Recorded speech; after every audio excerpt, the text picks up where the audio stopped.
అవును. మరి రాజుల చరిత్రలో ఎందరో రాజులు, ఎందరో రాజులు వాళ్ళందరూ ఏమయ్యారు? దేవుని ప్రేమించినంతకాలం వర్ధిల్లారు. దేవుని ప్రేమించిన ఎప్పుడైతే మానేశారు ఏమైపోయారు? సింహాసనం నుండి తొలగిపోయారు. అంటే దేవుణ్ణి ప్రేమించుట అనే విషయంలో మనుషులు ఏమైపోయారు తెలుసా? తప్పిపోయారు. ఏమైపోయారు? తప్పిపోయారు. కానీ ఎన్నటికి నీ దేవుని ప్రేమించుట విషయంలో మనుషులు తప్పిపోకుండా ఉండాలి అంటే మనలను ప్రేమించిన వాని ద్వారా మనము దేవుని ప్రేమించాలి. ఇప్పుడు మనల్ని ప్రేమించిన వాడు ఎవరు? ఆయనే. ఎలా ప్రేమించాడు? తన కుమారుని ద్వారా మనల్ని ప్రేమించాడు.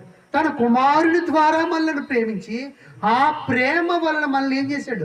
కుమారులుగా చేసుకున్నాడు. ఒక మాటలో ఆలోచిస్తే అసలు కుమారులనే యోగ్యతనే మనం ఏమైపోయాము? కోల్పోయాం. మరి కుమారులని ఎలా పిలువబడుతున్నాం?